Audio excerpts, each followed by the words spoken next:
There are NFL games this week. We finally made it. We're so close. And in spirit of that, I'm going to be breaking down who I have making the playoffs in each conference. So we're going to start with the NFC.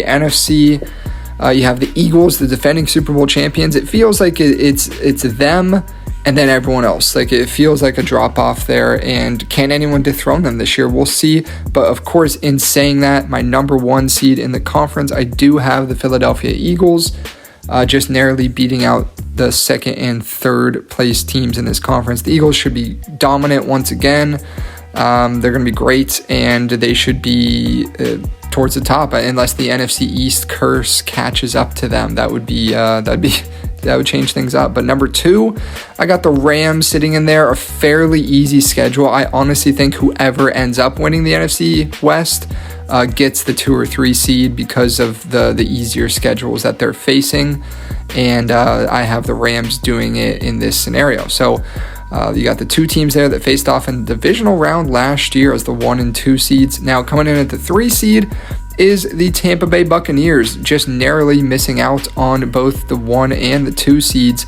I think the Bucs are pretty underrated this year. On top of it, they have a fairly easy schedule as well. So don't be surprised if they end up being a top 2 seed, but I do have them third in this scenario. Coming in at 4 then, the winner of the NFC North, it's the Green Bay Packers, not the Detroit Lions. And if you check out my power rankings video, I do have the Lions ahead of the Packers, but it's a schedule thing. It's also the Lions lost both coordinators. I don't know. I don't know exactly what it is, but I went through the games, went through the schedule, and I have the Packers winning the division off of a tiebreaker against Detroit. And speaking of Detroit, I got them sitting here at number 5, comfortably in the playoffs. I don't know about too comfortably with how brutal that schedule is, but they're going to be a great team. They're a top 5 team of roster, in my opinion. So even with the tough schedule, I think they find their way into the playoffs. They get into that wild card spot, which would set up a Lions at Packers round 1 matchup. Now, our 6-seeded team is the Washington Commanders, a team I think will have a couple less wins than last year, partially just due to the schedule. It was fairly easy last year, and the team is very good. Jaden Daniels is very elite, but there's some holes on that roster. I don't know that they did enough defensively to make me super confident in them, so they're going to have to win some more shootouts, but I do think they sneak their way into the playoffs once again. And then at number 7, rounding out the NFC, maybe a surprise pick, you see the Minnesota Vikings. I think they had 14 wins last year. The roster arguably got better, and I don't think that J.J. McCarthy is necessarily a downgrade, so I don't see any reason to not include them in these postseason rankings. So I have the Vikings sneaking at 7. Now let's take a peek at who just missed out in the NFC, and I do have these in order from left to right of how close they were. I think the Niners are right there. They're a team that I had I think in my very first, you could go way back 2 months, I think I had them winning 13 games. The schedule is brutally easy. However, they're starting the year, they're not 100% healthy, and the health of that whole team scares me. They have some holes if some of their big pieces start going down. They could be in trouble, but you still have Kyle Shanahan, who has shown he tends to bounce back after bad years with the Niners. So this could look pretty silly in a few weeks here, but we will see. They didn't play all that great even when healthy last year. So again, we'll see. Bears, their team I had right on the edge. I think they're going to be much improved with Ben Johnson. Don't know if I can put them in the playoffs yet, but they could quickly rise up these ranks. Cowboys, bit of a mixed bag. Should be a great offense. They have some holes. Can they overcome them? And the Cardinals, one of the best rosters of these 4, but can they really put it all together finally? They tend to struggle closing out seasons. So we will see there. But we'll switch on over to the AFC now, a conference that has been very, very top heavy in past years. You have the same 3 or 4 teams, it feels like, always winning the divisions, always at the top, and I don't know that'll necessarily change. Coming in at number 1, my 1 seed is the Buffalo Bills. Easy division, easy schedule. I think it's easily them for the 1 seed. I think the regular season is a formality for them, and they walk to that 1 seed, and then they play the game of can we get by the Kansas City Chiefs once again.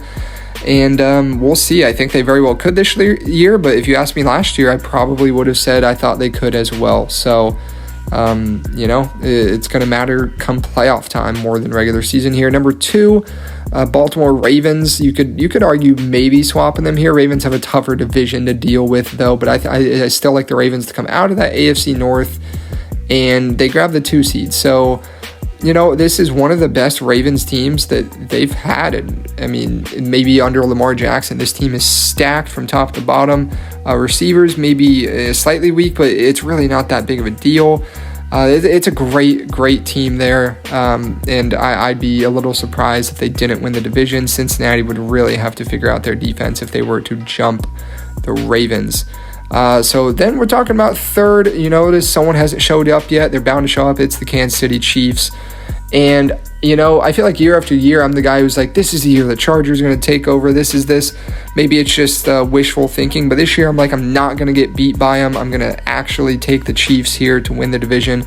And funny enough, this will be the year that they don't. But I had the Chiefs winning the division off of a tiebreaker against both the Chargers and the Broncos, which is crazy. And that slots them in at the 3 seed and at the 4 seed. You can take a pretty easy guess. It's the Houston Texans. They went 10-7, won the division in the last 2 years. I think they might do the exact same thing. I have them going 10-7 and winning the division again, getting that 4 seed and hosting a playoff game that will probably be at 4:30 Eastern time on Saturday. That's the Texans playoff slot. That's when they play their playoff games. So these are my division winners from the AFC, and then we're going to move on to wildcards. Who's that first wildcard? Who is heading to Houston for that playoff game? I think it's the Cincinnati Bengals. I had them with a pretty good record, and I was going back at it because I made some slight adjustments for my other videos when I went through every team's record, and I was like, this seems like a lot of wins for a team that has a questionable O-line, and the defense is a bit shaky, and I tried to find more losses, but I'm like, man, outside of their division, this schedule is fairly easy. So I think the Bengals definitely make a return to the playoffs, and they could fight with Baltimore for that division crown, but I, of course, still lean Ravens. Coming at number 6, team with a lot of hype this year, it's the Los Angeles Chargers. Made the playoffs under Harbaugh last year, and the team has only gotten better. I know they have some slight injury concerns before the year, but they should be good. They should be good. They should be able to challenge the Chiefs for the division, and in this scenario, I have them actually heading to Kansas City for a round 1 playoff matchup. That would be a blast, and I think it's very possible. So Chargers, though, you could swap them with that 3 seed, and I wouldn't blame you. I think they could definitely win the division. And speaking of that division, if it's not clear by now, when I said I had a 3-way tie in that division, it's the Broncos in at 7. Again, these 3, I let the system do it. I had their records. They were all the same, and the tiebreakers told me this is how it came out. So Broncos slot in at 7, but again, you could have them 6, you could have them 3, just changing 1 game. So I think Broncos can be pretty darn good this year, but a 7 seed might be disappointing to land in once again for them. They'd have a very, very tough road matchup in week 1 in Baltimore. Now, who just missed the playoffs? These 3 teams right here in the AFC. You have the Steelers, who under Aaron Rodgers and Mike Tomlin, I think they should have a great team. They should be solid, and I would not be surprised to see them slot in over one of the others. The Patriots just missed. Maybe not as good of a team as Pittsburgh or the teams that made the playoffs, but they're on the up. They're up and coming, and the schedule is so easy. Go look at it. It's so easy. So there's definitely a lot of wins on that schedule for them if they don't slip up. But I have them just missing out this time. And then the Colts, not that great of a team, but I have them missing out just in the division. I think they could get 8 or 9 wins and challenge the Texans for the AFC South. I don't think the Colts can get in on a wild card. I think they'd need to reach 11 wins, and I don't see them doing that. But if they were to manage to reach 10 wins, it could be a toss-up between them and the Texans for that division. So those are the teams that just missed out. So that's my playoff picture from both sides. And coming up here in tomorrow, I'm going to go through the bracket, pick every playoff matchup I have, and pick my preseason Super Bowl champion, which will probably be wrong, but it's part of the fun. So we will see, and let me know what y'all think.